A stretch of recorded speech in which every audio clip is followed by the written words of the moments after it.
What's going on, everyone? This week, Iran, bigotry, and opening round. Do do do do do do do do do do do do do do do do do. What's going on, everyone? We're here with episode 170 of the Storm of the Beach podcast, talking about all things great and garbage this week. What's going on, Keelan? Yeah, mate, it's going on. Happy to be here. Thanks for having me. First time caller, long time listener. Yeah, just wondering, what do you think of the current price of beef? Could be lower, but I can see the reason. You know, there's many increased costs over the past few years, leading to increased price of beef. But you know, you get what you pay for in the beef world, really. If you want quality beef, you got to pay the price. Simple as that. You didn't want to hit me with thank you, caller? Come on, man. But yeah, no, that's very insightful into the beef industry. Thank you. Mm-hmm. If you want to go to Colesworth and buy glued together meat for $18 a kilo, feel free. I would not recommend it. I would recommend visiting your local butcher and seeing what the butcher's special of the week is. But chicken shop. Butchers also serve chicken. I know, but like, I need it to be in a big packet and have a use by date on it because I don't trust it. I don't get around to it on the day. Mm-hmm. That's the best thing about buying mince from a butcher shop is you know it doesn't have any shit in it because you have to use it that day or freeze it because it will go bad. Well, that's good. It doesn't stay bright red for 5 days after you purchase it. Oh, no, it oxidizes and whatnot, doesn't it? Yeah, very quickly. Yeah, well, all the vegans have tuned out at this point. Good. Whoop. Oh. I know what sort of audience we're trying to cultivate here. I'm concerned that we might be cultivating different ones. Mm. You're wearing a red hat. Now that we've started talking about cultivation, they might be back. Yeah, plants. just say their favourite word and I'll tune back in. Might have to redo the intro. Plants and opening round.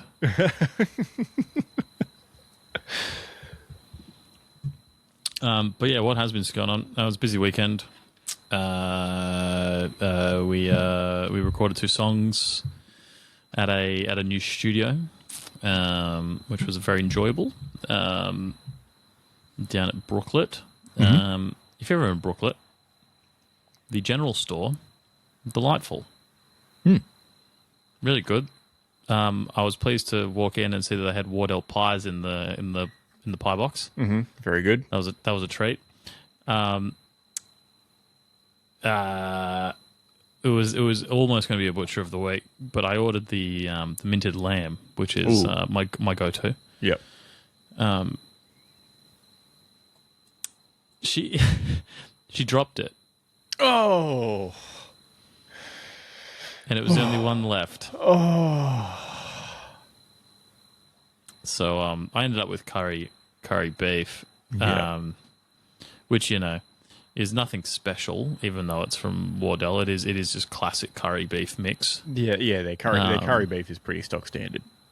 Yeah, but I think unfortunately that's just the market that we're in. Really, you know, you kind of have to play to consumer expectations. Yeah, true. You can't go too out there sometimes because people may not like it, and people don't like change. You got to have the standards. You got to have steak, bacon, and cheese, and and curry beef on standby order to allow the minted lamb to thrive and flourish. That's correct. You got to play the hits. Like you got to enter Sandman before you can drop your new stuff. Did you not say that last week as well? I think so. Yeah, wild. Yeah, cool. So yeah, that was good. They also sold Irish potato chips. Okay. And there was a collab bag between this Irish chip company and Guinness. So I paid $10.50 for a bag of potato chips. Mm-hmm. But They were incredible.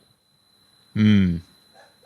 So it was just kind of like an incredibly savory flavor. Like it didn't Yeah. taste like Guinness per se. It was just real savory. Mm. Mm. And one of the best like actual chip textures I've ever had. Ooh, that's a bit cool. Okay. Okay. Yeah. So yeah, and then I mean, the actual recording and stuff was fun too. But I mean, yeah, I got a pie and some chips. So Almost had a stout pie and stout chip combo. if they had the stout pie, that I would have been all over that. Yeah. They did not. Yeah.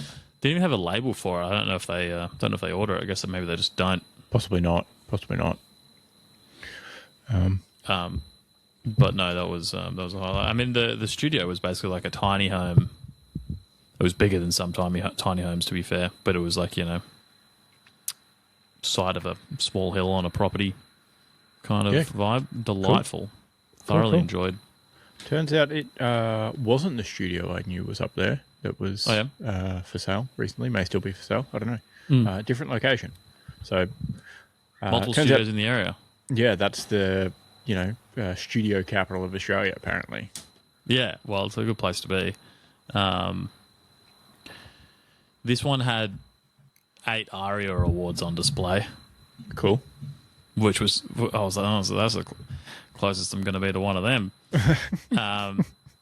Maybe not. Yeah, well, there's also 3 Grammys on there too, which is definitely the closest I'm going to be to one of those fucking dogs. But yeah, thoroughly enjoyed.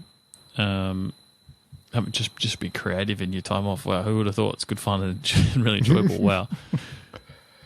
What a guy goes up to the bar in Hinterland to get creative for the weekend. Yeah.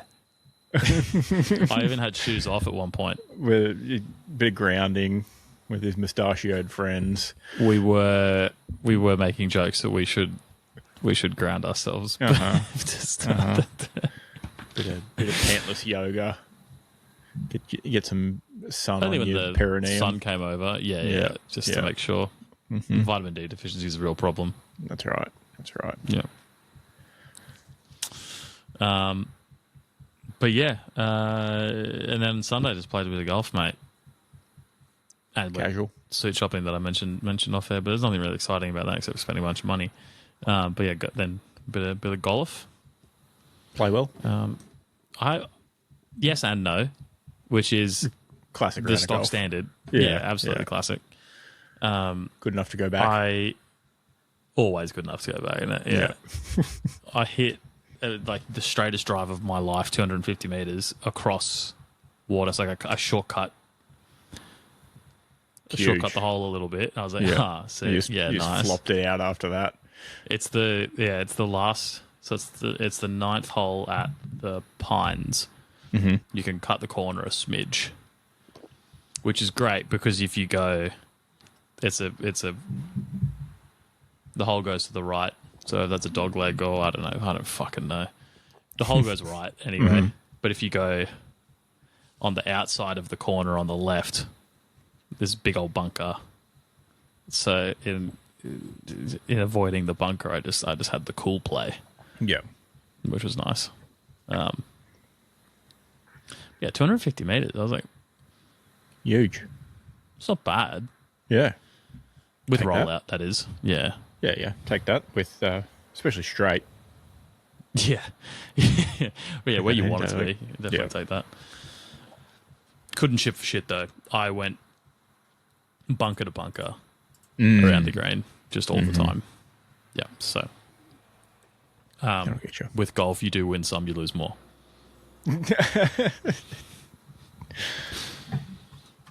And what's going on with you? Thanks for asking. Yeah, good weekend. Went to we had a tens tournament. Didn't play on Saturday. Ran the waters, ran the hell out of them. I was full Bobby Boucher, slinging out the high quality H2O.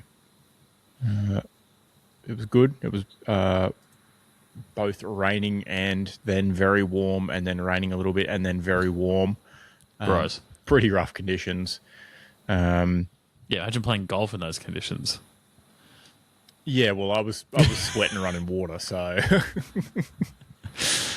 wouldn't have been great. We packed up after 3 of our 4 games and headed to the pub. We said, hey, we're not waiting around 4 hours for our next game to start. Smell you later. Well, that's just a scheduling nightmare, that is. Correct. So. Yeah, I don't know who did up the draw, but figure yourselves out, honestly. Not great. So, yeah, we went to the pub for lunch. Got a good feed. Yeah, probably the biggest palmy I've had in a while. $27. Any picks? Palmy chips. No picks. No. I hadn't eaten yet today. I was OMAD on the day, and and Fuck off. I just woofed it down. When's the last time you had one at the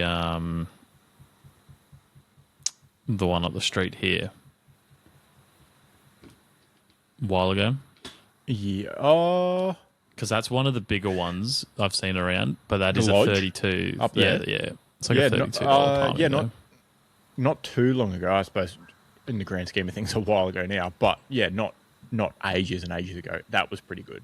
That was probably Was it bigger than that? I would say yes, but different. Whoa. In that it was both big and then thick on one end. Oh. Yeah, like So it was they just full, forgot how to use the hammer halfway yeah, it through. was like full breast thickness on one end, and then it was just like massive all the way along the other way. It was like literally like half a chook. It's asking for one end to be medium rare. Perfect. That's problematic. Perfect. And it was on. Well, I'm intrigued by this. Yeah, palmy. it was on. I'll definitely be going back there. It was on half a plate of chips. Like all the chips were under the palmy. Nice. Which made it a lot of chips, and a very interesting salad, which was like standard salad but no dressing, cubes of cheese. At least you got cheese though. A tinned whole baby beetroot, and a ring of pineapple. They were just like The pineapple's throwing me off. Everything give else, one of everything, and no dressing. everything else actually sounds like a vibe, except for the pineapple. It actually wasn't bad. Yeah, it was interesting. Except obviously, I just mixed the dressing pineapple into the important. palmy. yeah, you're a bit of a Hawaiian palmy situation. Yeah. Yeah. Free Hawaiian palmy. So no, it was very good. I had there was no way the camera was eaten first. I'd had 2 beers and no food that day. Two beers, a coffee very early, and no food up to that point. So there was not a chance that I was hanging around. And probably ordered another beer at that point too, so needed to make sure you were under the limit before driving. Correct. That's right. There was a couple of old boys from the club that came to support us and helped keep the water bottles full and stuff, and so I shouted them a beer Nice. at the club. They were hanging out. They were watching the clock up to 12, waiting to get their beers at the club bar.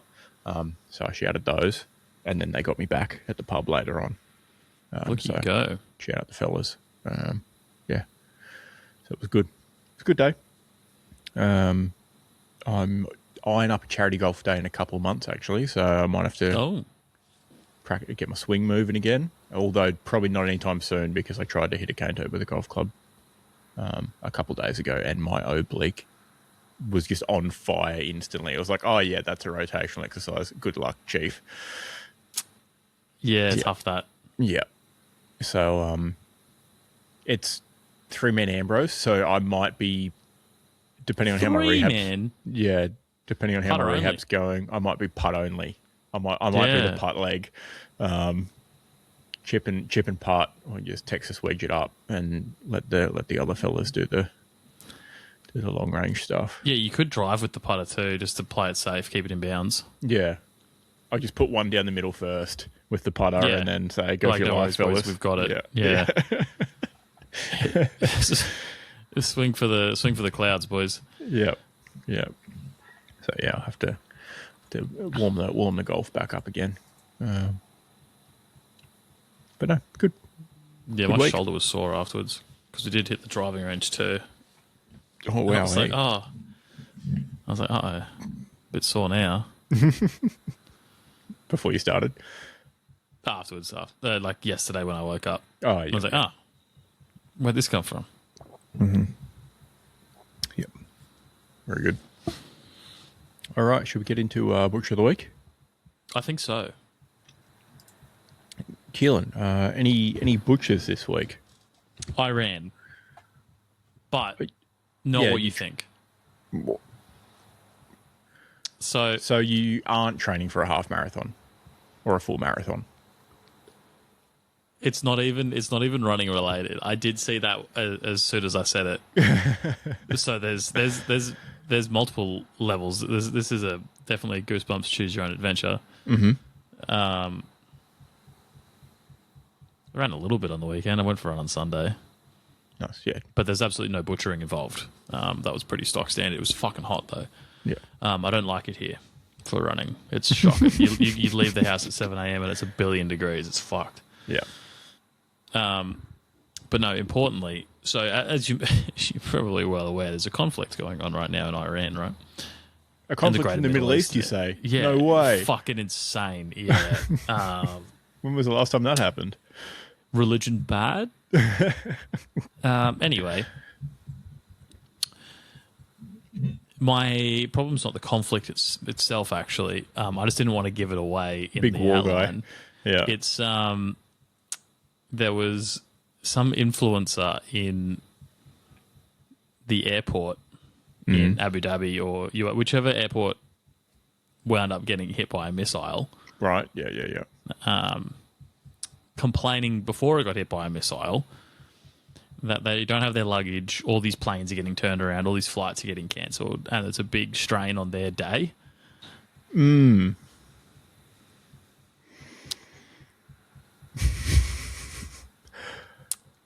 So I thought maybe complaining that an international conflict was a mild inconvenience on your day could potentially be butcher territory.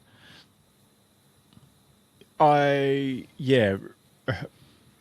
the room of the week. Is that one? Probably regretted it after the missile then hit the airport. Yeah, It was probably a bit of instant karma potentially. Yeah. Hey, buddy, have a look out the window.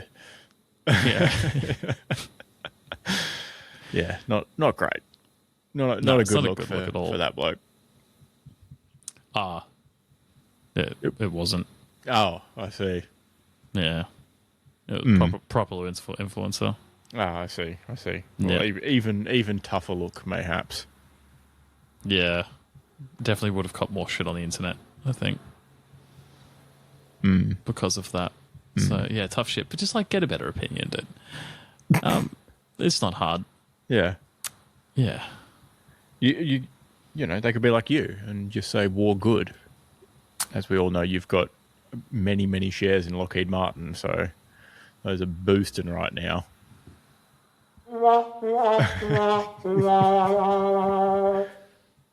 No?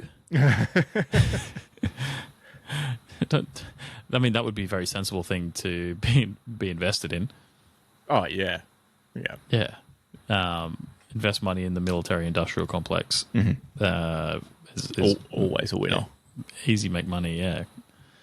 The same as burning the planet to the ground in other ways. Easy way to make money. All right, that leads to my butcher of the week, which is Iran, and it's exactly what you think.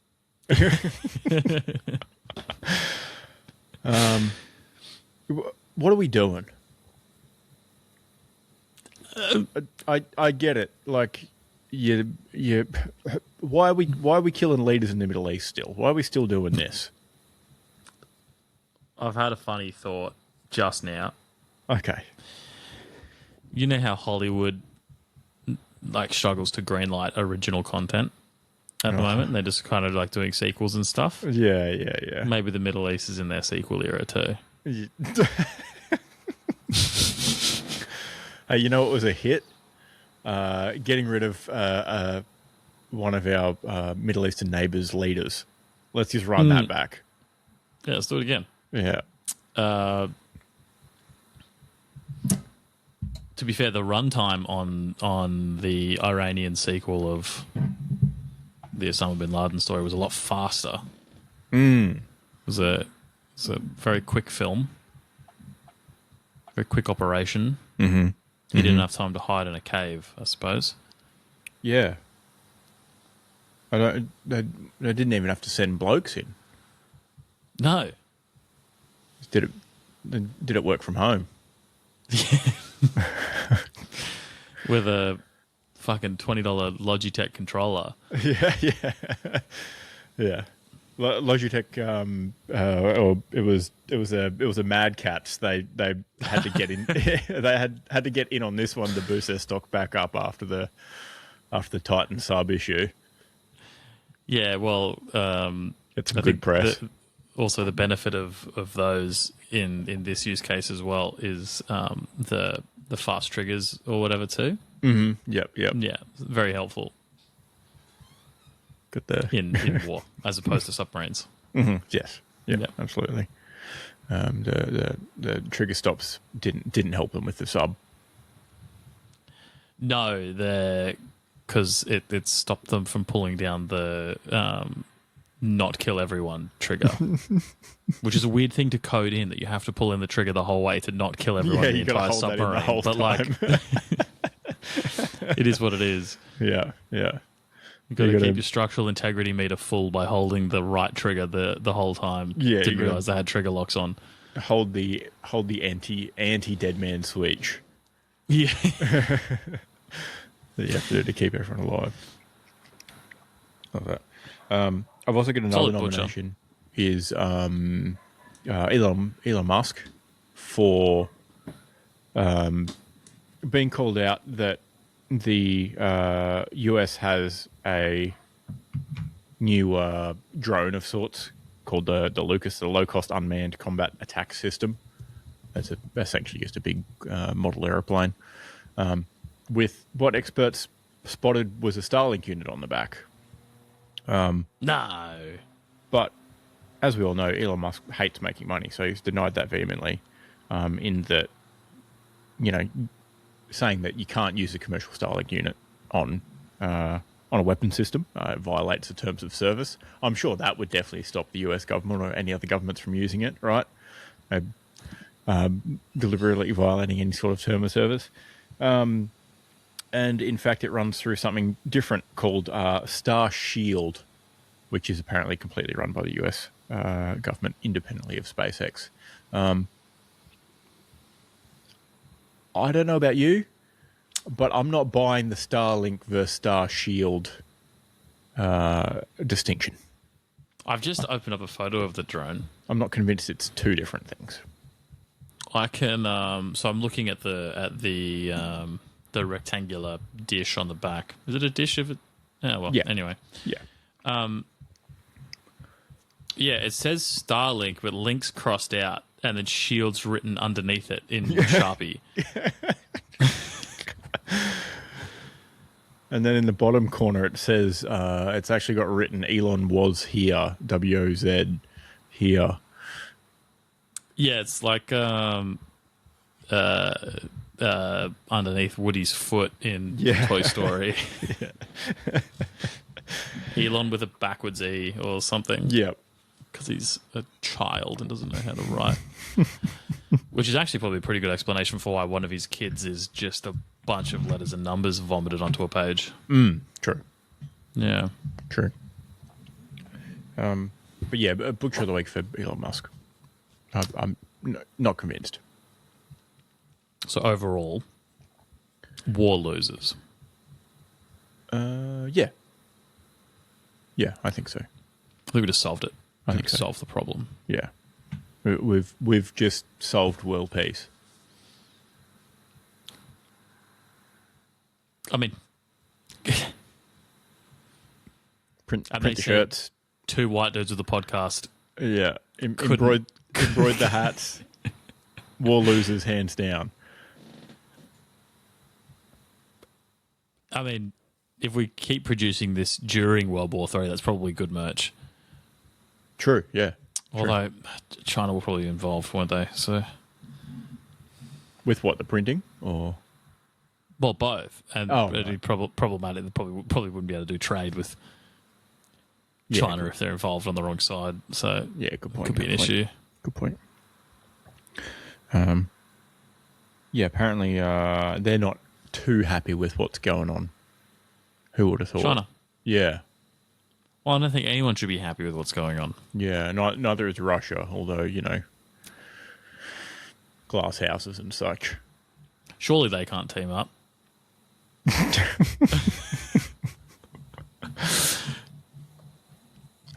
It's like, that'd be like the Avengers of bad guys teaming up at this point, right? But like, Yeah. surely they'd also just like dislike each other on paper. A little, yeah. I feel like there'd be a healthy distrust between them at the same time. Yeah, they're both like different types of failed communism too. So, Is China failing? Question mark? well, they're not really communist, are they? No. That's what I mean. Like pseudo-communists. I mean, all their buildings fall down and whatever, so do with that what you will. Yeah, but they got heaps of them. They throw them up in 2 make minutes more, mate. anyway. Yeah. Oh, you just drop print 'em. another one right there. Yeah, easy. Yeah, maybe we could, I don't know, make them locally then. War losers hands down. Yeah, I guess so. Maybe we might have to support local business. find a local hemp dealer or something and see if they'll weave some shirts for us. You're in the Northern Rivers being probably the most appropriate place to source a Yeah. hemp dealer from. Yeah. Yeah, I think we could make this work. They would love it too. A War Losers shirt. Oh, that absolutely would. They might give us a discount. And sell like hotcakes here. I do like hotcakes. Yeah. Yeah. I think we do all right with IHOP, just quietly.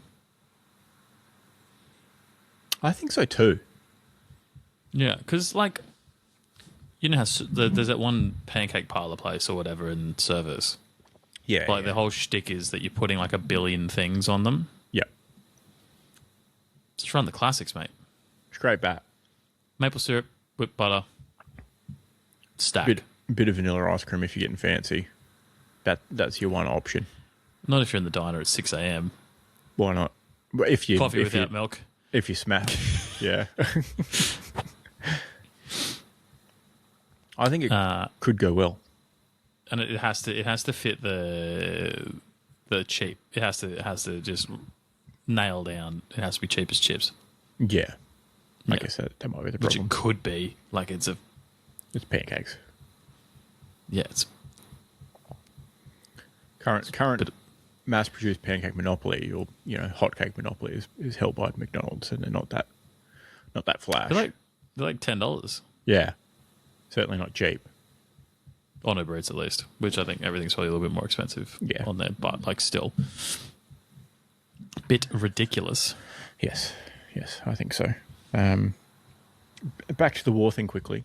We've obviously over our lifetime we've seen a lot of footage available to us on the internet of war, but not something like what we've seen in this past week. I feel, which is high quality footage straight to TikTok of drones hitting cities like Dubai and people just like hanging out on rooftops watching it happen. That's been wild. Yeah, it's a bit Call of Duty, Yeah. Advanced Warfare, Infinite Warfare. Yeah. Certainly not. Pick your poison. I don't think we're looking at ground invasion sort of stuff anytime soon. No, I think it'll just no be one can be asked. No, it'll just be a shitload of $35,000 drones. It's just, and then they'll throw up a B2 every now and again. Just to really scare the shit out of the population. Here's a $3 billion jet above you that you don't know is here. Good luck. Just to really make sure that innocent civilians are getting absolutely hammered too. Because at least drone, you're choosing what building you're crashing into. A B2, you can just fucking just get the whole street. Cause level postcode level of neighborhood. Yeah. Which could cause some cool sculptures, I suppose, in that area of the world when sand gets hot and whatnot. Maybe that's how they're building that mile-long city that they were thinking of. The wall Yeah. or whatever it was. They're just going to bomb the shit out of a strip until it just turns to a glass building. But I guess we didn't consider that as the main problem also with the mile-long city is that where they're putting it in, I don't know, the most hotly disputed part of the world in the last 50 years. You don't reckon they should put a big glass house where a lot of stones get thrown? Nice. Sick. No, not a great idea. No, probably not. No. It looked cool though. For a little bit.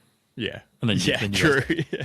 even if it didn't get attacked, you've still got, I don't know, an incredible amount of glass to clean. in sand as well. Oh, Just an absolute mission. It would just be like how they did the Sydney Harbour Bridge. Like you'd just be one end to the other, start again. Just over and over. I wonder if they've considered what happened with that building in the UK, the Shard or whatever, where they accidentally refracted too much light onto the bitumen and melted it. Yep. If they intentionally refract a bunch of light onto the sand, they could then expand the city limits.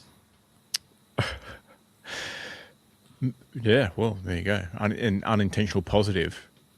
It'll just build itself. Yeah. It what's that word where ghettos don't become ghettos anymore? Gentrifies.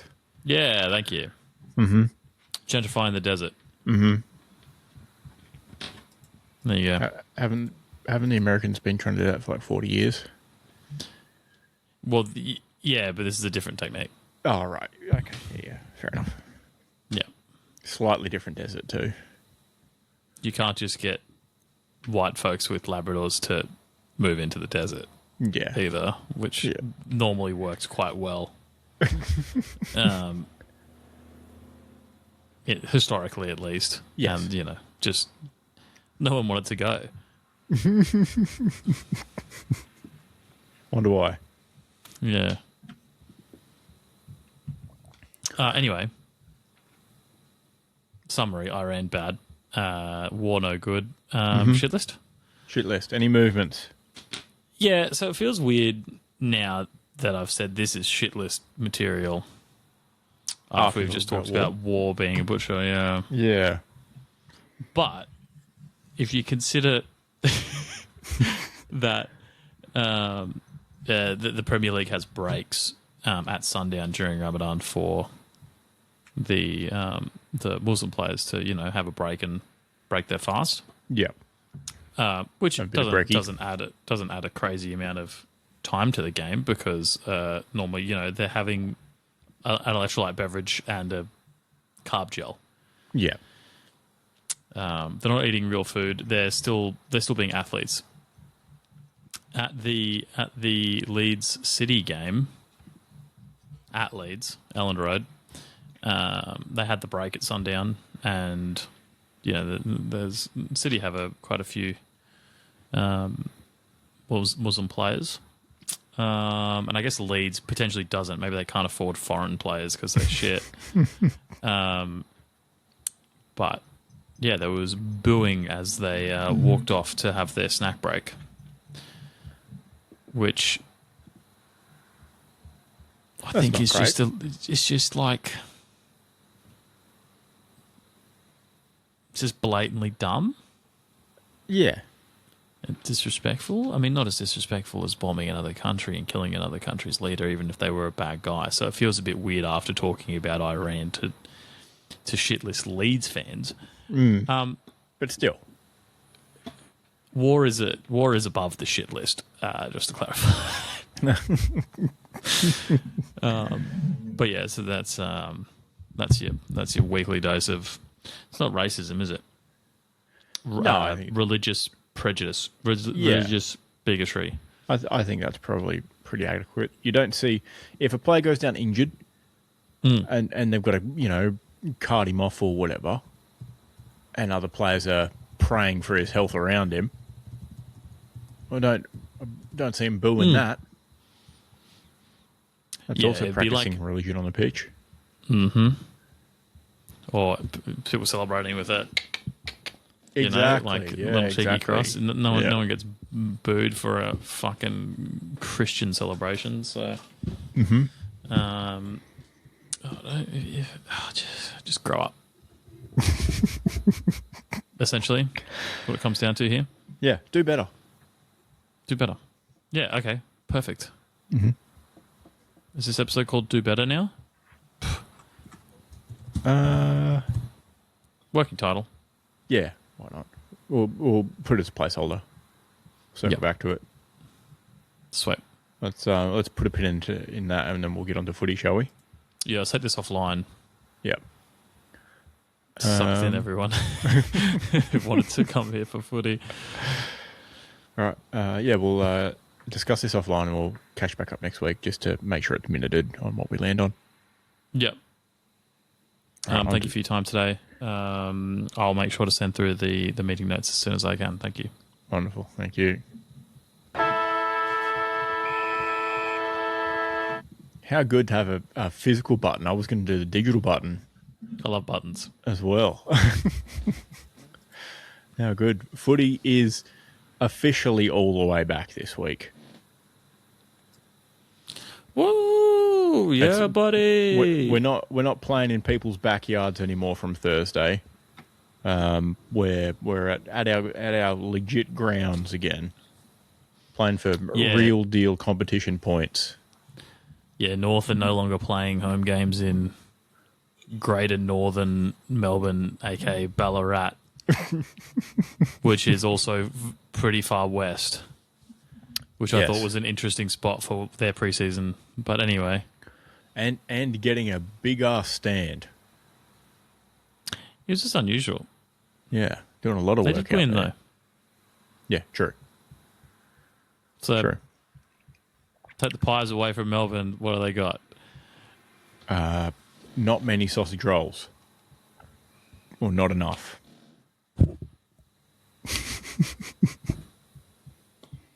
Nice. Thanks. In before Pies, Collingwood Football Club complains about having to play a pre-season match on the road. I wouldn't put it past them. Yeah, that'll hamper their start to the season, I think. Yeah, they're done. Don't tip them this week. They're cooked. No. I'll be exhausted from the trip back. All right, we are going to go through our, I guess, a bit of a preview of the teams playing in opening round, of the 10 teams playing in opening round. Like we mentioned last week, we won't do a full ladder prediction until after round 2, I think we said. Once we've seen everyone a couple times. Yeah. We can't wait too long into trying to wait for all the buys to happen, because it'll take too long. But we'll see what happens. We'll see some results, and then we'll make a better educated guess. That being said, I've still made some sort of predictions based on player in and outs. We'll get our tips out for opening round, and of course, return of shoe-in of the week as well. And I feel like in the name of good competition, opening round, we should be able to pick whatever. even if it's Yes, the please. same game. Well, I think we know what each of us are picking, probably. Quite possibly. Yeah. Quite possibly. Alrighty. So, first up, return to footy Thursday evening at the Sydney Cricket Ground. Sydney Swans hosting Carlton. We've got the Charlie Kerner revenge game. I've got it as the Kerno Florent Hayward revenge game. Yeah. Or Derby I had it actually because makes sense. Yeah. Yeah. Or maybe more accurately, the Carlton Football Club revenge game against Charlie Kerno for leaving them. Yeah, I mean I don't actually see it going that way. No. Would you believe? I think they're going to stink this year just quietly. Yeah. Yeah. So here we have Carlton, obviously, you mentioned Ollie Florent Hayward coming up against their old side. My beloved Ben Ainsworth traded in his red for some blue in the off-season. And we should see the much-awaited Jagger Smith as well, returning from injury. Hot favourite for Rising Star. Rookie of the I mean, year. he can probably, if he stays fit, he could probably also just lock in the club's BNF now too. Yeah. Cripps. Sam Walsh. Yeah, that too. I see your Patrick Cripps and raise you a Sam Walsh. Yeah. But as we know, Cripps likes getting votes for things. This is true. Yeah, I don't think it's enough to offset their issues. No, so we had obviously those ins. Carlton lost Kerno, Tom De Koning, Jack Silvani, and Sam Doherty retired. Those are the big names. I think the Tom De Koning thing's more of a problem than the Kerno thing initially. While they do have Mark Pitnett, obviously, I think athlete like Tom De Koning will be missed. I think I agree with your sentiment in that I don't think Carlton have brought in enough to offset what's been lost. Just as an option, like up and down too. Kerno's good for a bunch of goals a season. But if you can't get him the ball, well, then fat lot of good that's going to do you. Yeah. That being said, I think their midfield group is not too bad. Yeah, Carlton midfield In fact, group it's pretty solid. is all right. It's probably their best asset at the moment. Yeah. Forward group may be lacking. Yeah, I think so. To be seen. But I think Charlie Kerno is going to have a good bit of delivery to him in Sydney. Midfield's also pretty good up there. Yeah, I think I've got as a key in, besides Kerno, a key in for Sydney is actually a fit Errol Goulden. Yeah, good shout. Which I just thought was a little bit playful, choosing him as an in. I just fucking with the system, mate. But no, if number one Will Day fan. Yeah. Just you wait until GWS talk. But no, I think because their actual list of ins. Besides that, Malcolm Roses Jr. obviously pretty good, but I don't think anyone was really saying Sydney needs to pick up more small forwards. No, probably not. But look, maybe Mr. Roses will learn how to get some of that dog in him from the Pap man. Yeah, maybe he'll end up being a problem. Yeah. But yeah, I mean, we've been saying for what, 3 years since Buddy retired, and when Buddy was on the verge of retiring, that Sydney needed a key forward. Yeah. He's from Buddy's second last season. His last season was better than that one. Yeah, definitely needed a real deal key forward who wasn't injured most of the time. So Yeah. I think they've got what they needed.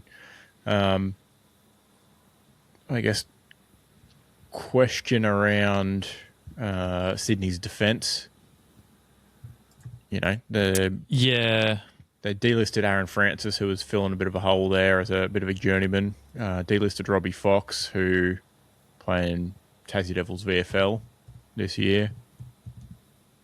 He's gone back home. So we shall see. Jack Buller went to Collingwood. He was actually had a decent cameo back half of the year up forward. But, you know, they're not going to be struggling there now, luckily. But I think defence, they got Jai Sarong from Hawks. He's a defender. He'll probably slot in. Reads it well. Yeah. He's small build. Yeah. Yeah. But, you know, you can play that intercept role. See how they go. Dean Cox's second year, obviously. So hopefully things go a bit smoother. Hit him with the classic. Second season's always better than the first. That's right. And quote. That's right. I definitely still think they're a finals caliber team. Oh yeah, As in top six, like proper locked into finals. Oh, okay. I had them. I couldn't figure it out. I do think their offense is and their midfield is good enough to outplay their defense currently. Yes, correct. But correct. I had them 6 through 8, potentially in one of the dodgy slots. Yeah, yeah. I'm going to do the same thing this year, where I put 9 teams in the top 6. Yeah, well, I think it does. It does. We do this, and then we go rolls around to the actual ladder predictions, and we go, oh yeah, okay, cool. Maybe I shouldn't have said that. Yeah. Which is fair warning. Yeah. But I'm going to put Sydney lower than that, and then maybe I'll put them higher after this weekend, which is the great thing about the way we've structured this. Sensible. That being said, Carlton might not be the best litmus test, but we'll see. No. If they let through, I don't know, 20 goals against Carlton, then that's a really good litmus test that they probably Sydney shouldn't be trusted this year. Yeah, correct. If they win 25 goals to 20, not a great look. Not a great look, no. They'll take the win, but it's not a good look. I was definitely not saying they're going to lose. No. I have tipped them. I have Carlton pegged as a bottom 6 team, I guess, is the better way to classify the bad teams now. Yes. Outside of the top 10. Yeah.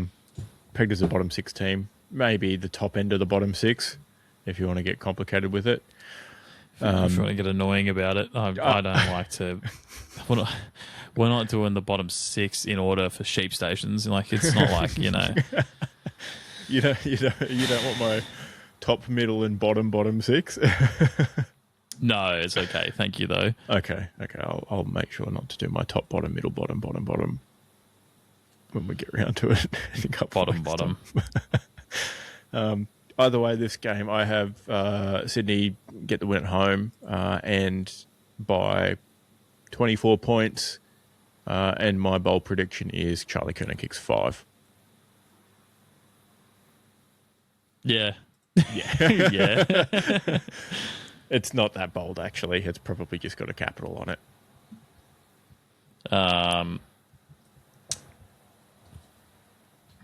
Sorry, I'm trying to navigate the footy tipping competition at the same time, which was silly of me. I shouldn't have done that. But yes, it was Sydney dominate. I have no bold prediction except that Errol Golden will look good. Correct. That's not a bold prediction. Well, Yeah, when I meant accept that, I mean like it's not bold here. Sorry. Yes, yes. It absolutely In other news, the sun will rise tomorrow.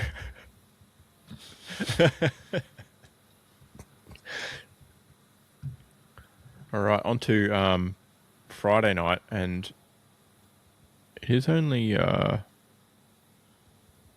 Tuesday. I haven't decided if I'm going to go. I probably should. You should go. I probably should do the trip up and back. I might as well. What time does it start? Oh, 8:05 daylight time. Hey, that plays into my hand a little bit. I think I should go. For the culture, I should go. Yeah. Given that's opening round, yeah. Yeah, bad not to be a hot dog. Daniel, if you fucking ask me tech advice on how to add you on ESPN while we're podcasting one more time, I'll fucking come over to your house and pat your dog and leave, mate. All right? I won't even say hello. Yeah, good. All right. Gold Coast versus Geelong at the Solarium. Suns had a pretty busy period as they looked to build on last year's maiden finals run, where they fell to the eventual premiers in week 2. Very busy draft night, picking up 5 academy players and another bloke. Adding in a couple via trade, obviously Chris Petrarca coming in, and taking a punt on Jamari Ugle-Hagan, which I'm very happy to take a punt on. I think that's going to pan out very well this year. Well, there's no need to jinx it. I don't think he's going to play in the first 3 or 4 rounds. Maybe looked a bit rusty. It was a bit droppy up in Brisbane in the preseason in the community match. He had the opposite of whatever Ben Long has. Every ball was getting to him, and he couldn't catch any of them. He's just got butterfingers. Run the classics, dude. Ben Long, he was getting to every ball, as he does, and he catches everything that he gets to, but they don't come to him. But yeah, I getcha. Yeah.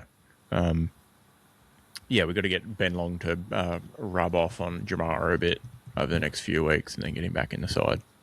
I think that'll be huge. A long rub off. Okay, interesting. Yeah. Yeah.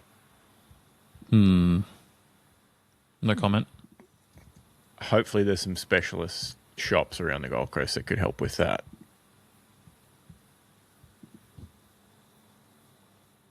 Can't think of any. No. Either way, Suns traded out a lot of players to get their academy picks in. Yeah.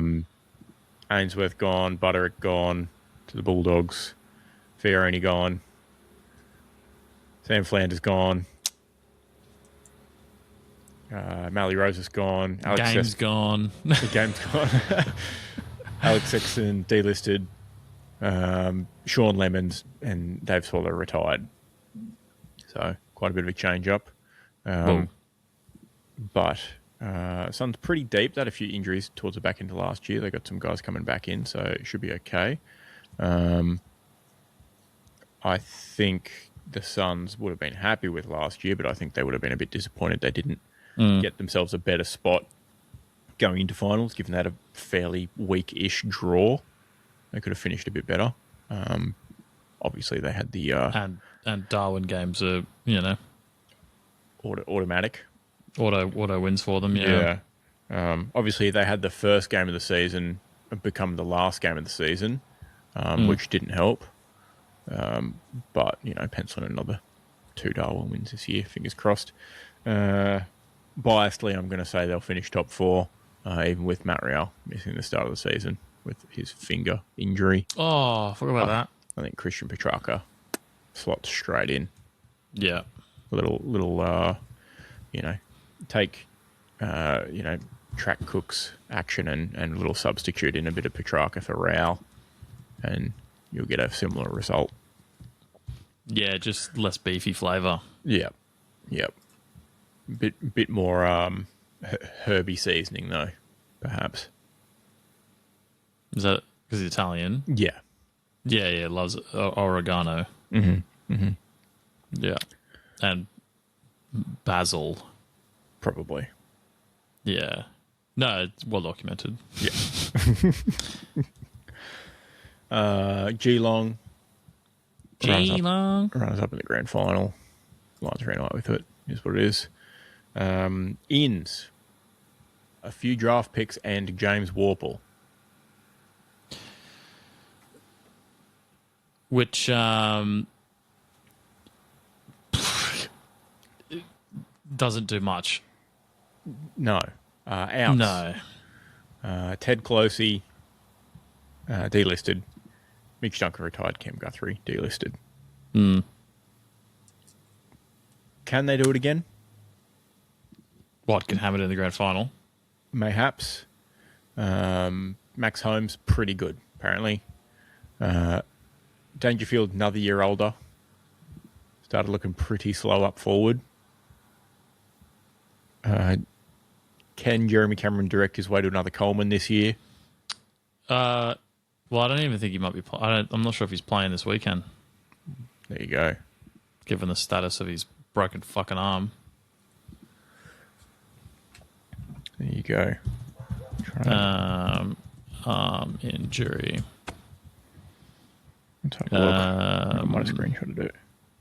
New injury setback. In doubt for opening round. Ooh. Look, it was. When did he break it? 5 months ago now.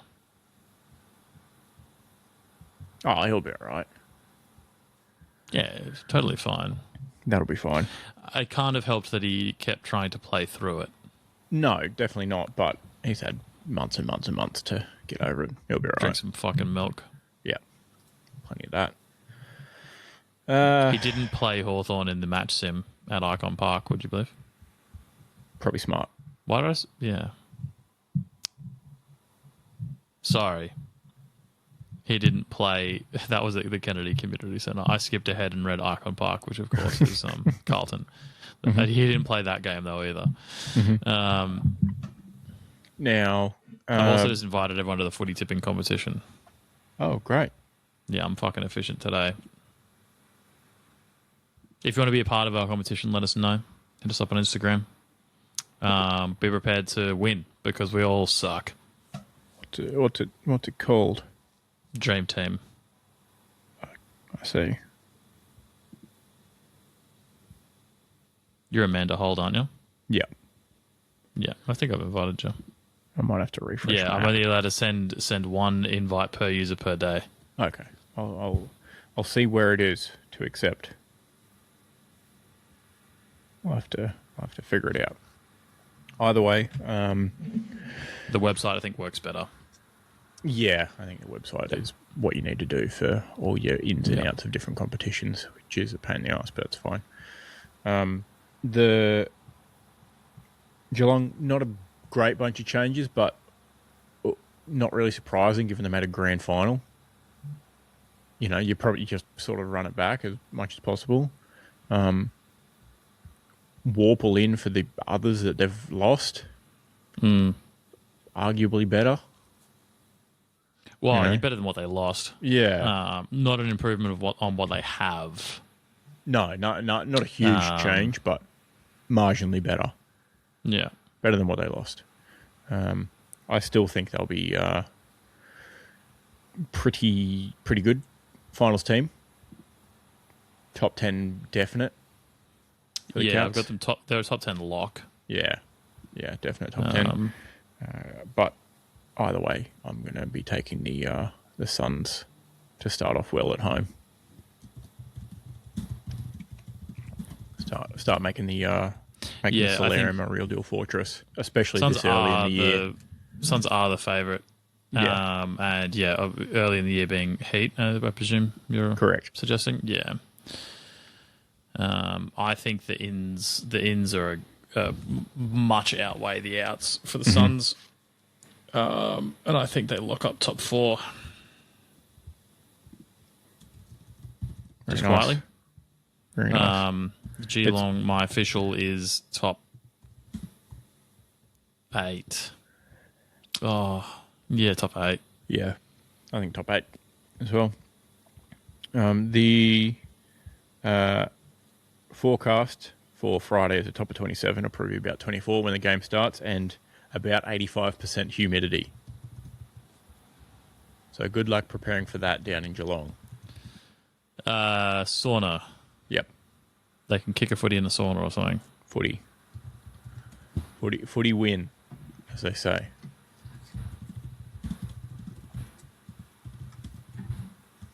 All right, and then I might throw it to you for Saturday's first matchup. Hell yeah. Well, I'll be there, boots on the ground experience, locked in. Lovely.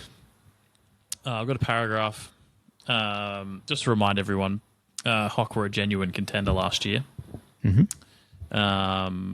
8th position didn't really show how they ended it.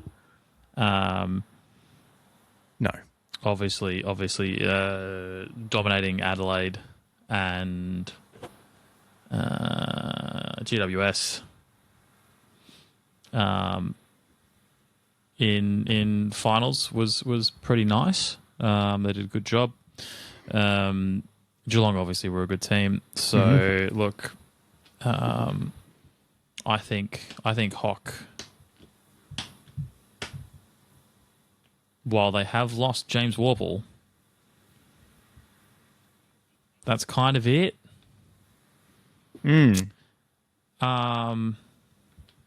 As like for the ones that matter.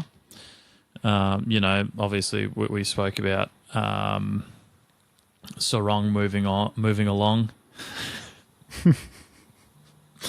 Nice one. But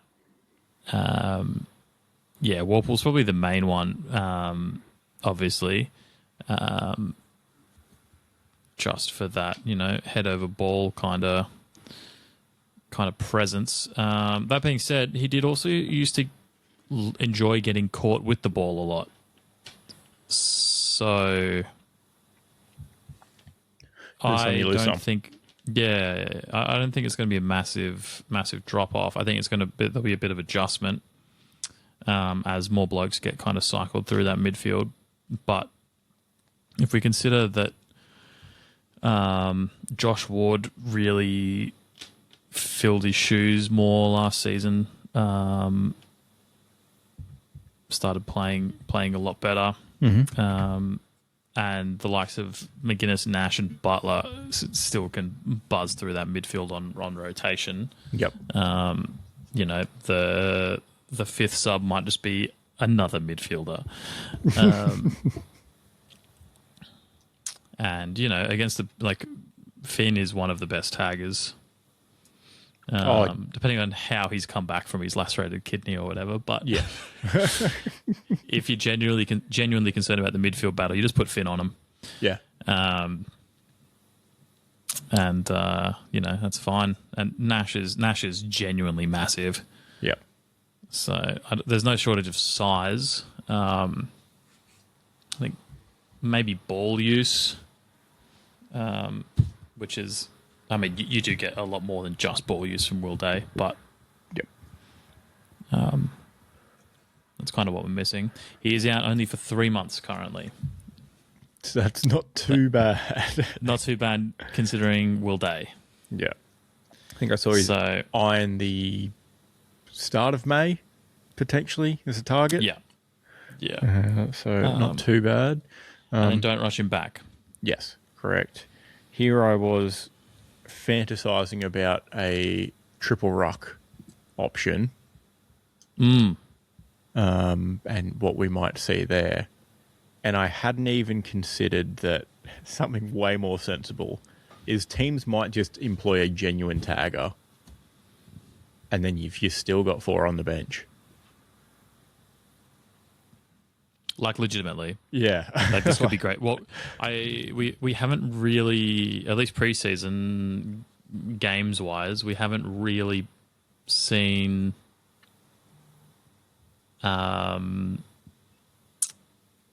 Hawthorn run the double ruck situation. Yeah. And I think Sam Mitchell's too cool to run the pseudo sub because that's cringe. That is cringe. Just let the Yeah. boys play. Ken Hinkley was talking on commentary the other night about it too, and I was, which is quietly great on commentary. Redeemed himself completely in my eyes, I'll be honest. Yeah, absolutely. Now that he's not affiliated with Port Adelaide Football Club, it makes it a lot easier. Yep. But yeah, a key. No genuine key ins, and most of their draft picks are more, will get debuts this year, but not make a massive impact, except for if there's more injuries, and I guess just filling spots. Yeah. Like Greaves, Schubert, and Nan. And then Matt's mate, Flynn Perez, just got added from the supplemental selection period or whatever it is. Yeah. Yep. He did play some match sim stuff, and his delivery was looking pretty good. But I suspect that's more of a cover pick anyway. And also Guinea seems like he's good friends with him seemingly, so maybe it's a culture pick. It's a football friend pick. And given that it was supplemental selection, he's probably on minimum wage, minimum contract, still making good money, but room to grow, and I think it's a great environment to grow with the kind of what's the dude that came across from the very Italian dude? Massimo D'Ambrosio. No, I know that name. Hawthorn development coach. From Daniel Essendon. Siracusa. Yeah, thank you. I could only think of Syracuse, and I was like, no, it starts with G, but yeah. Yep. And Jason Johannesson as well. The development team is... It's just the Bulldogs. It's just former Bulldogs players. Yeah. But it's it also looks pretty good. Is what I was getting at. So I think if there's a good environment to be, the Kennedy Community Centre or whatever the full name is looking good. Good place to be. Yeah, up and about at Hawthorn. Definitely. I've got them pegged as a top 6, like a definite final, so top 6 side for sure. That's actually my pick as well. Yeah. We just leaving myself room for some genuine top 4 contenders. Yeah. Yeah, and Luke Bruce retire, obviously, and then go get a different colour on, which is just... Sam Frost was delisted. Who's now playing local footy. Love that for whoever he's playing for. Like, legitimately, that's he'll be an absolute menace. Yeah. Yeah. A key out for opening round is John Newcombe 1 week suspension after laying a perfectly legal tackle on Ed Richards in last week's preseason game. However, a key in for opening round is John Newcombe's suspension overturned at tribunal because they realised it was fucking nuts to penalise him for a legal tackle. And Jacob brought up actually that giving Ed Richards a free kick after that tackle, when he still had his ball-carrying arm free, kind of encourages players to just get caught holding the ball because they'll get the free kick anyway. Interesting. Weird. Just get rid of the ball, dude. It's like it's the whole game. It's the entire game. It is all of the game. And yeah, my logic for 6th is last year there was a lot of time without Will Day. Yes. And I think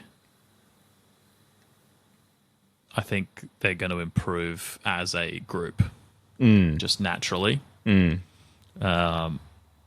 if you don't factor in getting more Will Day, I still think, better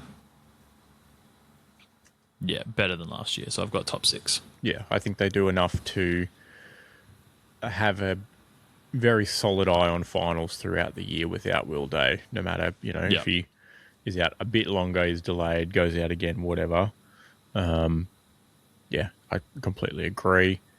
CJ traded to the D's as well. Oh, yeah. Yeah, well, it is what it is. Yeah. I kind of have written that off already because I'm a big Bailey McDonald guy now. Mm-hmm. He's also rapid, but he has a footballing brain between his ears. He doesn't do that 360 thing that CJ and I do like CJ. I'm just roasting him for fun here, but like CJ used to run himself into trouble and then do a little do spin. a 360. Yeah, Yeah. do like a not a spin, but like a 360 over the space of like 4 wide steps. Yeah, Yeah, yeah, like he's playing right wing for a Pep Guardiola team. Less Madden spin, more Pep spin. Yeah. There's no backbreaker about it. No. And then GWS, obviously, the opposition on the day. The home side. Massive. Yeah, no one cares. The Orange team. Orange team. Tom Green. Yeah. Is the key out. ACL, season ending, done. Pack it up, cooked. Yep. That being said, key in Clayton Oliver. Handy patch for that hole. Yeah, I don't think it's not that Wonder Tape shit that you're going to slap on a fucking hole in a massive tub of water and plug it entirely. Yeah. I still think it's going to be really leaky. And look, he obviously didn't look at his best in any of the preseason stuff. Yeah. Not holding on to the ball, not using the ball as well as he could, I probably should say. But look, you'd rather have him than not, probably, wouldn't you, in this case? Oh, definitely. Definitely not a Tom Green sized patch. Doesn't quite fix that one, but physically a quality or metaphorically. Yeah, a quality substitute. I think you want him more as that virtuoso wild card. He's not your Tom Green. I'm gonna put the game on my correct. Yeah, massive shoulders and run it for you right now. I think he's more. Oh, we're getting absolutely ripped apart by whoever else in the middle. Let's hammer him real quick, and then it's like, oh wait, they also have Clayton Oliver. Yeah. Shit. Yep. Exactly. Could influence a couple of key goals at a moment if catches you lacking.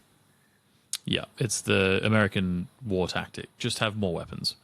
Yeah. Unfortunately, one of them is a failure to launch this season. Yep. So my prediction is fall out of finals. Yeah, I have them. Sorry, I have fall out of 8. Sorry, they could still be 9 or 10. Yeah, I have them in that 10 range. Yeah, probably will make it into wild card, but I have them pegged as a wild card team for sure. So if you count 7 to 10 as the wild card slots, pegged in there. If they get any more key injuries, could slide a little bit. But I don't see them without Tom Green. Yeah, I mean, Finn Callahan's pretty fucking good too. But I was going to mention, obviously Hogan and Callahan and Toby Green are still they're still there, right? Really good. But I think Tom Green is. I think that injury will be felt quite heavily by their team. Even Cornelio has moments too, right? So yeah, I think Cornelio and Oliver have a bit of the same of whatever's going around. for these old guys, perhaps. Slow them down a little bit. Yep. But, yeah, I don't see them pushing higher than 6 at max. Absolute max. Yeah, I don't see that. Yeah. I just don't think they'll be as good. But they'll... And what were they last year? They were, 6-ish or something? Yeah, right around there. I think they'll still tsunami over a couple teams probably at some point. 5th. But I don't 5th think with 16 wins. I don't think they'll be as damaging this year. Yeah. With Tom Green being out. Teams might have figured out the tsunami as well. Who knows? Anything's possible. I mean, you got to consider that. I mean, they were 2 wins off missing finals last year. Yeah. Very tight. It was tight last year. There were also 2 wins off top, so do with that what you will. Yeah. Very good. Now, this is obviously a elimination final rematch from not that long ago. Yeah. At the same ground as well. Mm-hmm. They said I can go to this one. Yes, correct. I will be tipping Hawks close in this one, in a tight one, I think. Oh, it's Hawks by a billion. Conservatively. Well, yeah, it could blow out to 1.5 billion. True. Yeah, true. But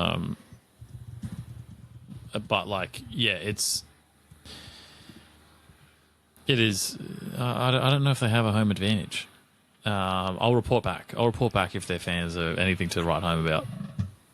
I don't think the Giants know what playing at home is. They played at 17 different grounds last year. Yeah, tough to be a member, I suppose. Yeah, they're gonna, the Suns have 9 home games on the Gold Coast because they obviously travel to Darwin and gather around and blah blah blah. But I think the Giants literally have to leave Showground for. I think they get to play 1 or 2 games, and then fucking Easter takes over the Showground for a month. Oh, of course. They have the Royal Easter show there, and then yeah, problematic. Yeah, I get. Luckily for them, Easter's at the start of April this year. Yeah, so might line up with. Does the Royal Easter show cover Gather Round? It does not. It's the week after. Gather Round's the week after Easter. So no, well. But the Giants have a bye in round 4. Oh, yeah. Okay. They are back at home in round 2. Oh. Cheeky. Round 2 is just before I leave, so that makes sense. That's end of March, isn't it? Yep. And so, then... Yeah, cool. Tough time for Giants fans. Why can't I scroll on round 9? Round 2 and then round 9 is when they have another home game. They play at the SCG in between there. But, round 2 out to the start of May. So a bit of a gap, mid-March to start of May for home painful games. Yeah. So home ground advantage, probably minimal would be my prediction. Yeah, incredibly minimal. Yep. Unless it's a really bright afternoon and the orange. That could be true. I didn't factor in the high vis in the crowd. Yeah. Facts. So I will not be wearing anything remotely high vis, don't you worry. Good option. All right, and then Saturday evening at the Gabba, the Premiers are going to unveil another banner as they go for a three-peat. Hosting the Bulldogs. Couple of, I guess, I don't know, key new faces for Brisbane. Oscar Allen, obviously. Dan Annable out of their academy. Sam Draper at some point in the year. Maybe. Reasonably soon? I think It so. was only a stress injury. Yeah. Give him 1 week And it was back. in doubt for opening, but not for. I Yeah, think so I back think for it's round one. missed a couple of games. Yeah.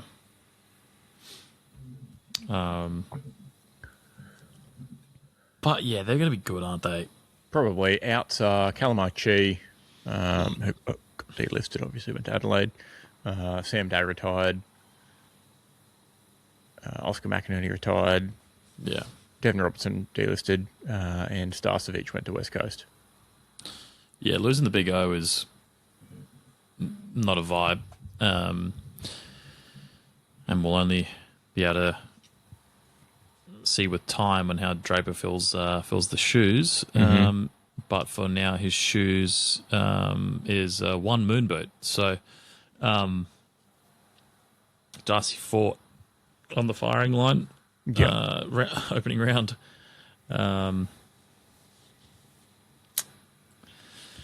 Probably. Against Tim English, who just had the best game of his career in preseason. So Yeah. He'll probably have his hands full in the first one. Tim English and Sam Darcy at times, probably. I'd imagine. If I see Sam Darcy take a centre bounce, though, I'll be so grumpy. Send a ball up. Thank you very much, sir. Oh, fuck yourself. I just think it's dangerous.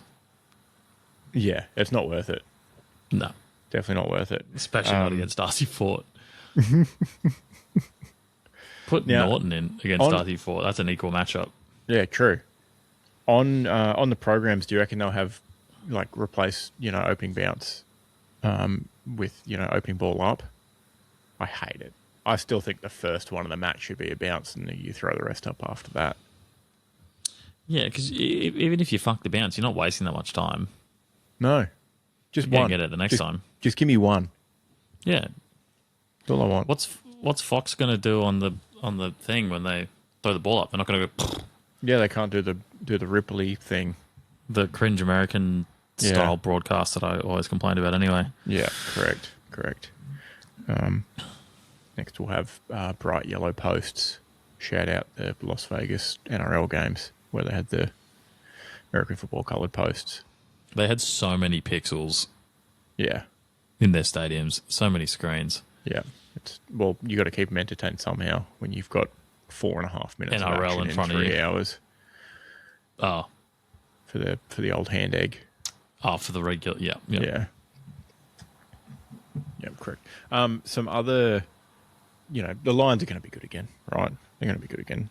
I think they'll be a legitimate contender for cracking a three-peat. Definite, Oh no, you've just gone full Roy Botto. Definite absolute top 6. For Lions? Yeah. Or for... Oh, I've got them top fucking 4. Yeah, absolute top 6. But Yeah. I think we'll be definitely pushing for the three-peat. Now, some additional outs I forgot to include on the list are Jules Neal, Lockie Neal's kids, and Jack Payne's partner and Will Ashcroft's partner as well. Nice.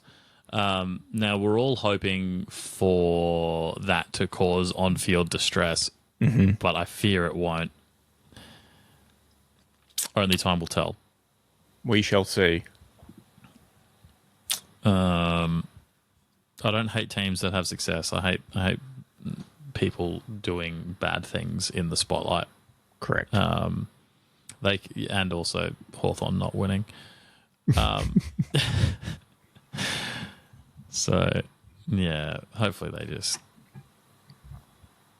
stink. I do think this actual game though is probably going to be really good. I think so Lions too. v Dogs is incredible shout Yeah. for opening round. So Bulldogs just missed out on finals last year, right? By a game. Couple of They ins. had the percentage because they were an absolute punch down team all Yes. last year. Yeah.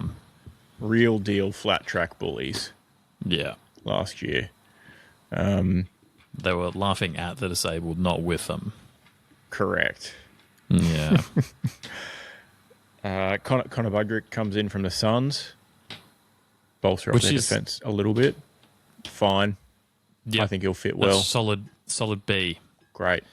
You need those across the billion people you need in an AFL team, to be fair. So Yeah, correct. The real league on notice type addition they've made is another Darcy.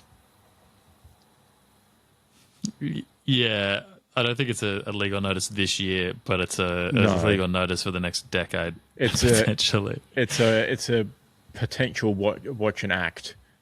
Yeah. League on notice. Yeah.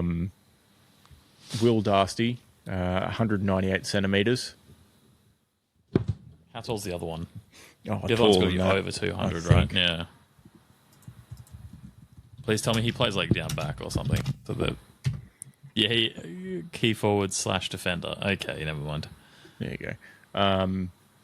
Sam Darcy's 208 centimeters, so 10 centimeters on him. But still, another one of those running around could be an issue. Out, Tally Giray, James Harms, retired. Jason Johannesson, delisted, working with the Hawks, as you mentioned. Liam Jones retired, and they scooted off Jamara to Gold Coast for a bag of chips, basically, which they didn't end up eating. They just went in the bin because they didn't use that pick anyway. If they have any marginal look at success, Bevo might actually be able to see out his contract to the end of 2027. Could be good. I can't hear you. I can How hear you about now. now? Yes. I'm so sorry. Loose connection, perhaps. Yeah. Well, I wonder if you missed anything else. Anyway, importantly, I do think they're going to be good. Yeah.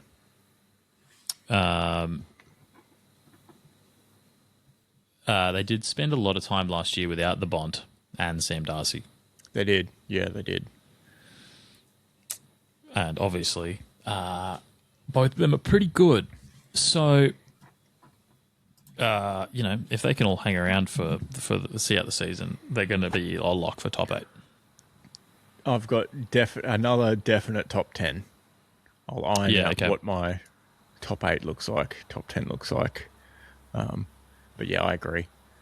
If they avoid injuries, build on what they did last season, stomp out the bad teams, and then win a couple extra games against the good teams, they should be perfectly fine to have a return to finals. Yeah, and look, obviously playing against the Premiers is going to be a really good litmus test. So I'm really... Because they're probably the team I'm not worried about, but think they could jump up the most, I guess, potentially. Like to biggest threat jump. Yeah. So that'll be a nice one to see how they play against the Lions. See what happens. Yep, agree. I think regardless, the Gabatoir is going to be buzzing. Oh, facts. Coming off Just pure fire. another flag. Lions will be up and about too good on the evening. But I'm gonna guess a high scoring one. I hope so. Actually, I should probably check the weather.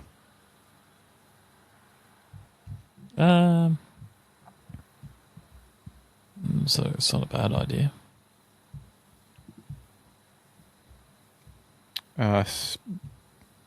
Sunny most of the day, partly cloudy.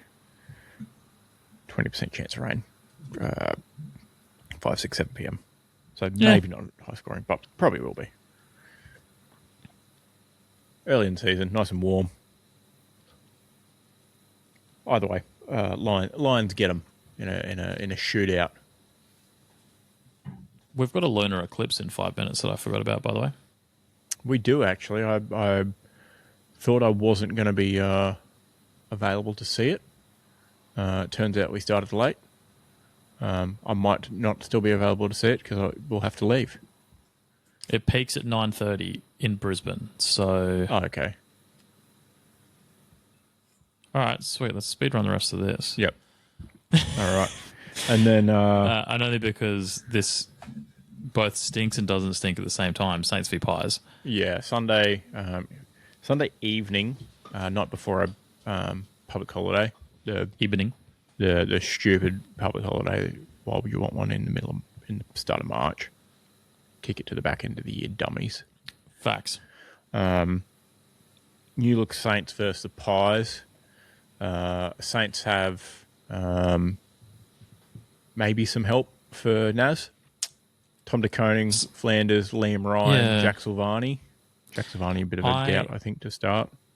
I think their ins make the biggest difference to their performance from last year of most of the teams, right? Like, I think so. because obviously last year they stunk. They were so boring for so much of the time. And then you'd Yeah. give Naz 5-10 minutes at the end of the game to try and do something. And he did, to be fair to him. Yeah. But I think they've might have actually finally given him enough help. But they're going to have to not play boring for 3/4 of the match. Yeah, which I think Tom de Koning helps with that, Yeah. given that he's a big talented boy. Let's see what Ross can do, hey? Well, Now they had yeah. Jacob's mate Harry Boyd delisted.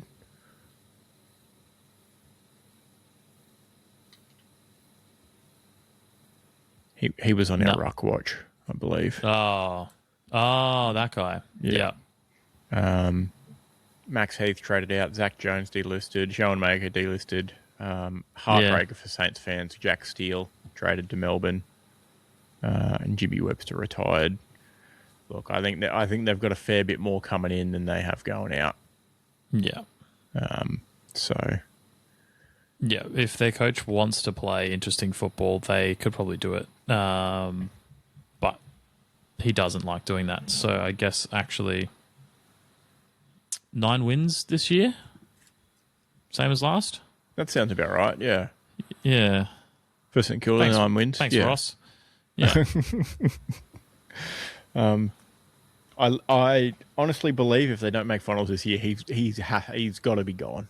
He has to be. Yeah. There's no way you can stay around after that. Yeah. A couple of Unless games there's a in. big injury season. If they have an Essendon last year. That's the only. Yeah, that would be his only saving grace if they're playing boring. If they have multiple big injuries. This is probably the biggest watch, I think, of the round, given, like you said, they've probably had the most changes out of all the teams, or most of the teams. Biggest watch to see how they play, what style of footy they play with, to whether or not their season's going to be just completely boring to watch and not going to do anything, or actually going to use what they've got. Yeah, because, Swans... big watch because I want to see how many times they can get the ball to Charlie. Not really stylistic difference.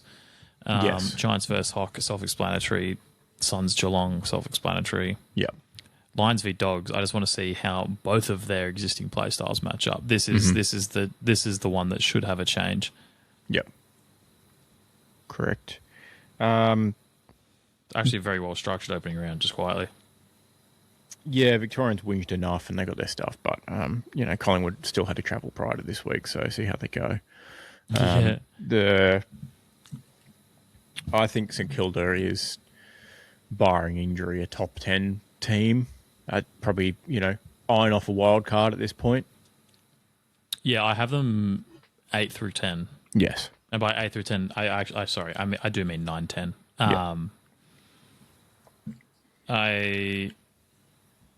And that's only because of, how many they have to leapfrog, really.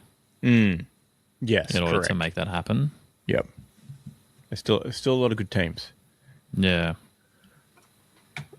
Now, Pies got knocked out in the prelim by Brisbane. Kind of a bit old. Can they go around again? No, Their is my only official take. real in is Jack Buller from Sydney. Fits into the Brody Myercheck position, I suppose. But isn't Brody Myercheck. But isn't Brody Myercheck at the same time. Outs, Mason Cox, experiment done. Yeah. Charlie Dean delisted. Will Hoskin Elliott retired. Ash Johnson delisted. Finn McRae delisted. Oleg Markov delisted. Brody Myercheck traded. And Tom Mitchell retired. Oh, sorry, delisted, but then retired from football as well. Man's podcasting extra hard now. What was that? He's got more time on his hands. Oh, right. Got no job. Fair enough. Yeah, good point. Either way, I don't know. I mean, they made a prelim. They can't be that bad, right? So if we look at the rules, the official rules that we have to abide by for AFL ladder predicting. Oh, yes. The formula. Rule 1, there'll be 3 changes to the top 8. So they fit that one. Yep. That being said, the teams that finish first to fourth are obviously less likely to drop out. Yep. But it does happen. Yes. And I'm willing to suggest that they do indeed drop out.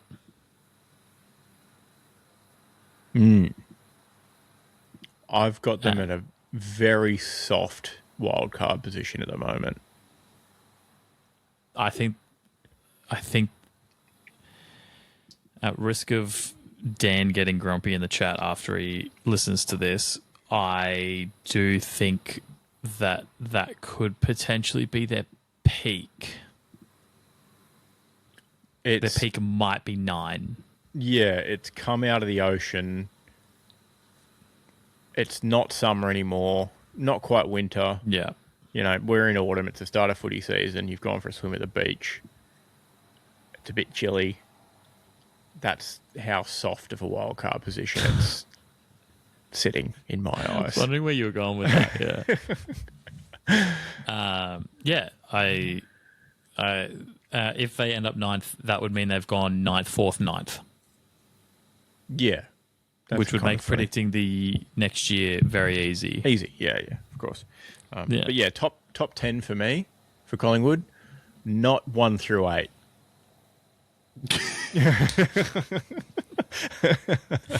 I love that. That's one of my favourite formats, legitimately. Yeah. I think they have the ability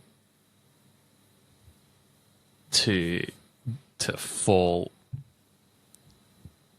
more if they see fit.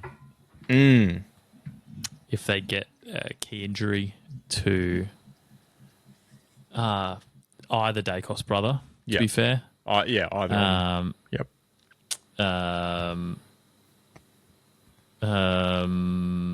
I mean, we saw what the defense was like without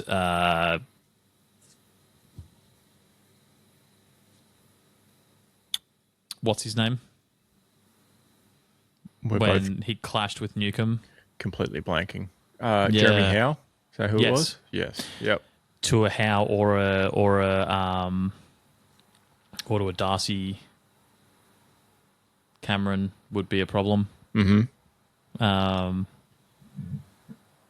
Darcy Cameron was genuinely quite good last season. Yep. And I would say, I mean, I don't see it happening to a Dacos brother. Was that a deliberate jinx or? No, but like I just mean from like if you go on injury history, like they're pretty They're pretty solid. robust. Yeah, correct. And I don't think it counts as a jinx if I'm not rooting, if I'm not caring about it. You know. Yes, right. Yeah. Yeah.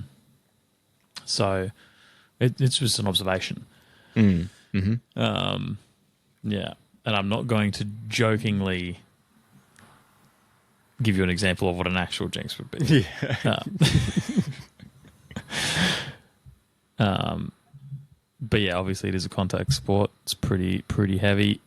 Yep. And even a concussion for a couple, if it's a big old concussion, that's a couple of games. Yeah. True. And could cause problems in one of those key cogs. So Yep. Not sure how deep the pies are. no. And just to clarify, when they're on, they're on. Yeah. Yeah, they're not going to be a bad team overall. No, they're not. They're not a bottom sixer. No, Definitely not. there's just better teams. Yep. Yeah. Probably quite a few of them. All right. I was trying to soften the blow. And my prediction for the game is New Look St Kilda get off to a hot start. I picked Saints as well, actually. Yeah. Yep. We tipped everything the same. I think so. Well, more Echo Chambers back. More things with a change, vengeance. the more they stay the same.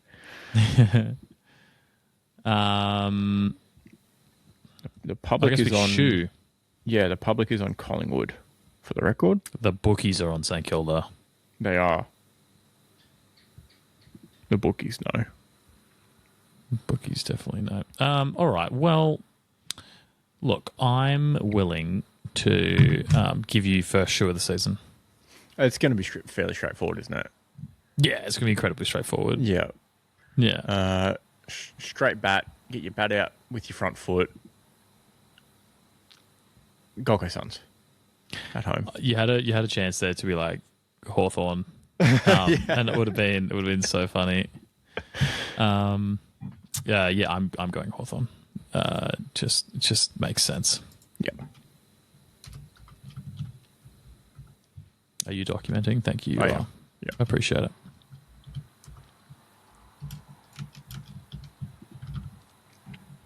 Lock it in. All right. Bit of footy news to whip through before this eclipse happens, so you can go take some photos or something, whatever you're going to do. If you're listening to this, you've missed it.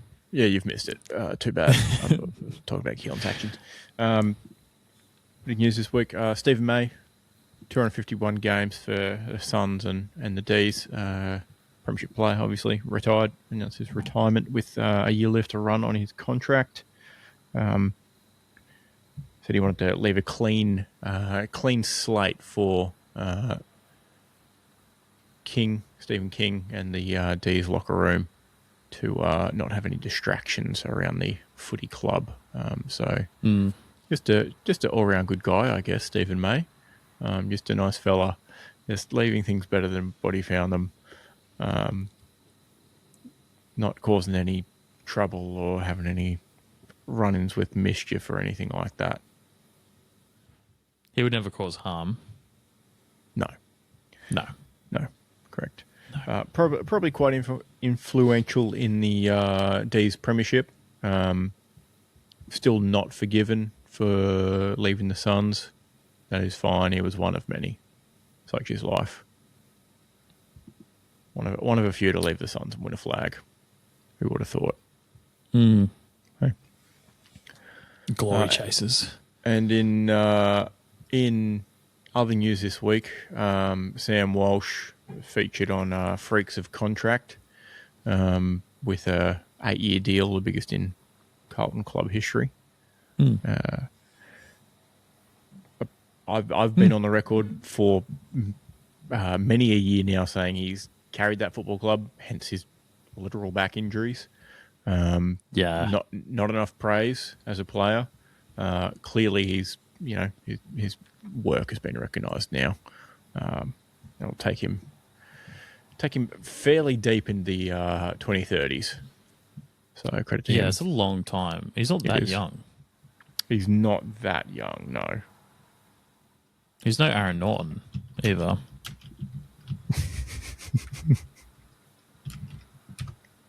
He can't just park himself up forward. Sam Walsh is 25. So in footballing terms, that does take him, through and past his prime. When's his birthday? 2nd of July. So he's 26 this year. 26 this year in July, yes. So he'll be 34 by the time the contract runs out. Yes, I guess so. Wild. He's retiring at Carlton. I guess that's the hope. Yeah. With roughly $10 million. Well, hear me out. duration. Given that Essendon wanted 14,000 draft picks for 1 year left on a contract for a star midfielder, could you imagine trying to get a deal across the line for 8, 7, 6, 5, 4, 3 or 2 years left on a star midfielder contract? Good luck. Good luck. Yeah. He's there unless he Jamaras his way out of it. Yeah, or he could, I guess, Charlie Curnow his way out of it, although his contract wasn't quite as long and only has a couple of years left to run, but Yeah. still. Oh, well, the one thing we know about Carlton Football Club is if they say their players are definitely not leaving, put money on that they're leaving. Yes. So expect the unexpected. That's I feel that's reflective of most football operations, but in particular the Carlton Football Club. Yeah. Definitely. And one final bit of news that you've dropped in there. Oh, yeah. The Tassie Devils VFL kit is announced at 6 p.m. tomorrow, which is probably daylight time, given that they're in Tasmania. So if you're listening to this and you're on your way home, you're probably going to arrive home at a pretty appropriate time to jump on Facebook and look at their VFL kit. Be interesting to see what they come up with. It's going to be green with the Blundstone logo on it. Okay. Good That's to what know. I've got so far. Yeah, fair enough. And I guess that's AFL done. It is. First lot of... I forgot that button existed. How good. There's been a lot of forgetting buttons existed today. Yeah. First lot of just the tips done for the year.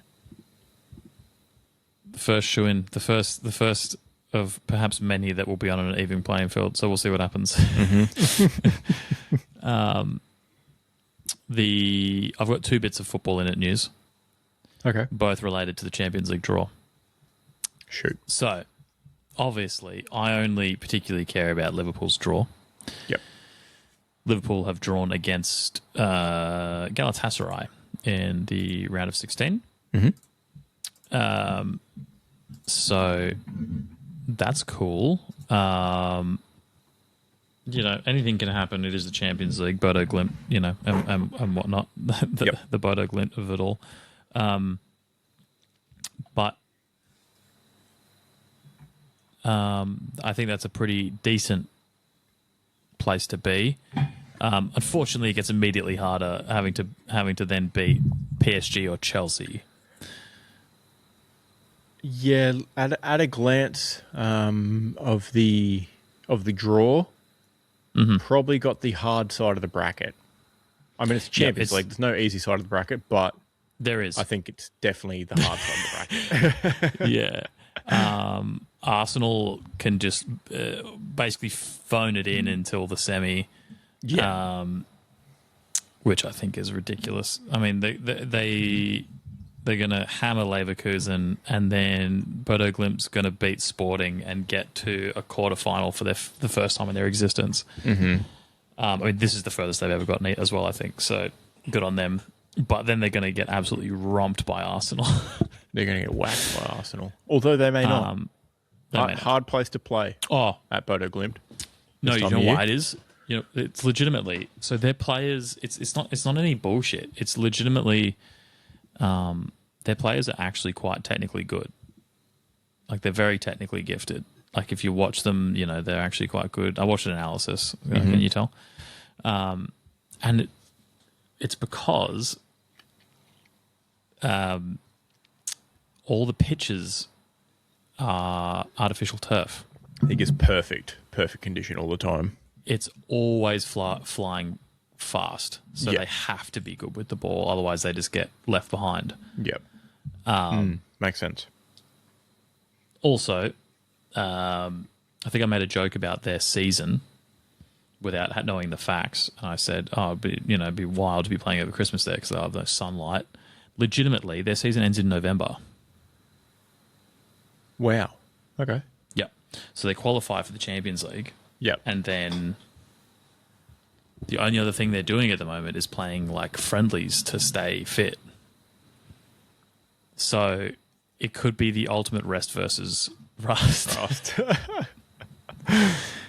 Well, it's been working so far. It has been working very well so far. Imagine that you only have one, one league or one focus, and all of a sudden you're really good at it. Who would have thought?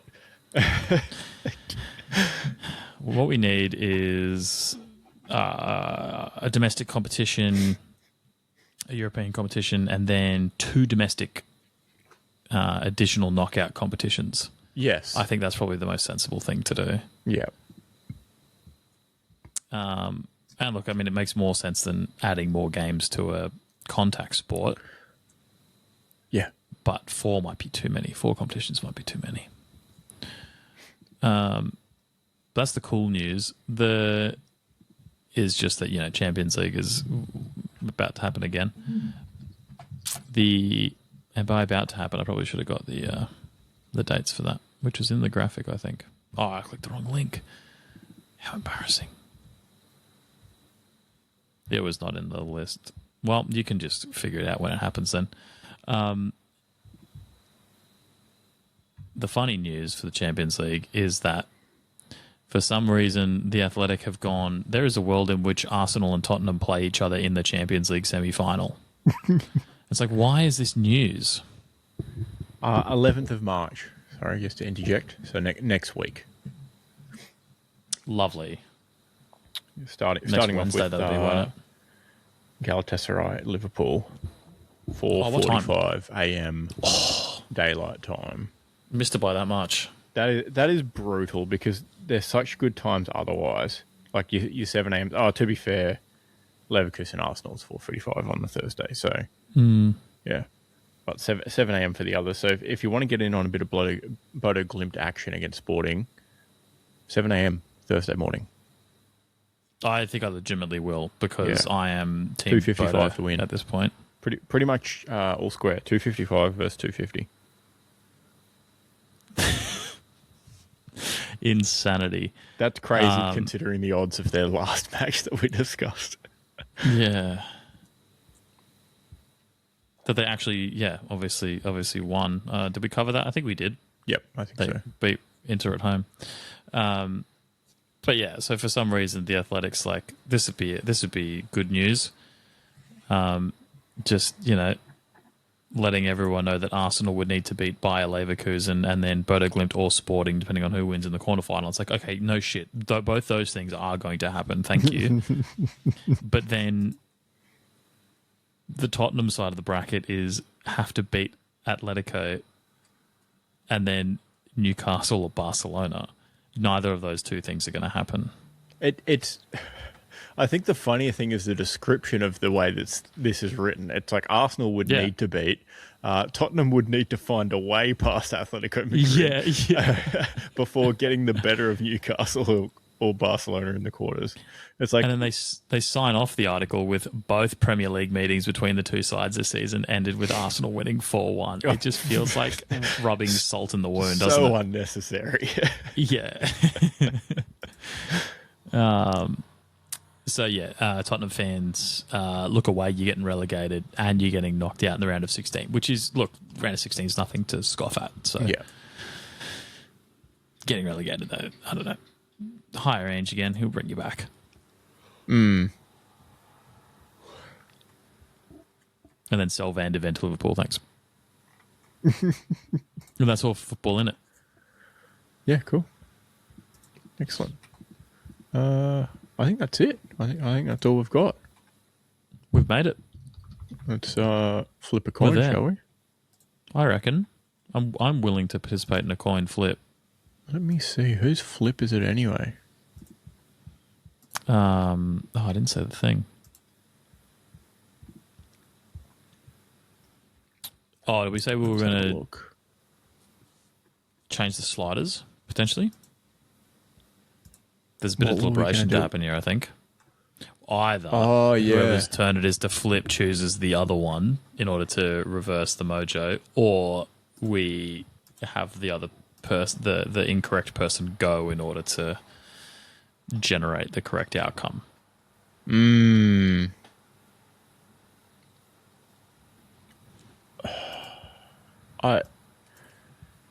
I'll be honest with you. I don't want to pick heads again. I tried it once. It didn't work.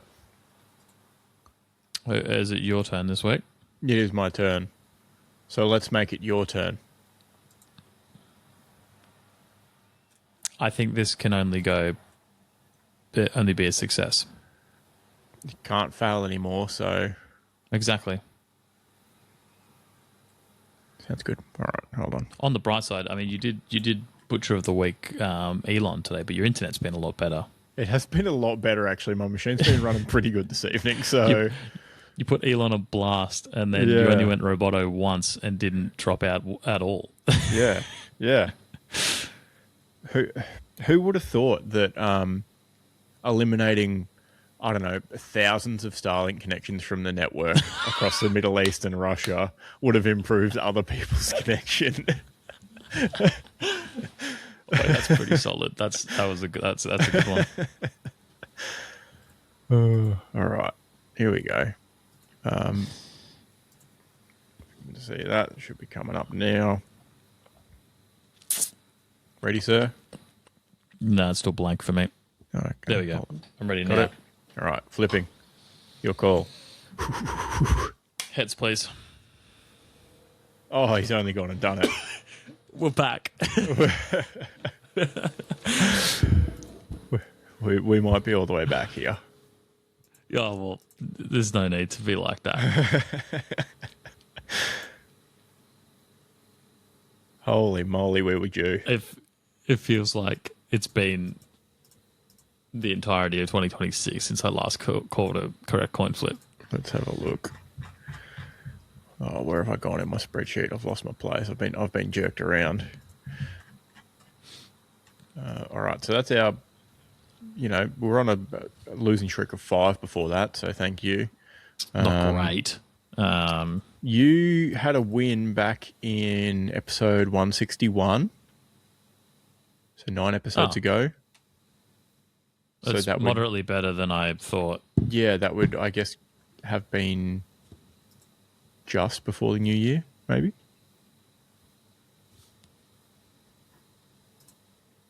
Eight weeks ago. Bit of a break. 9 weeks ago. Yeah.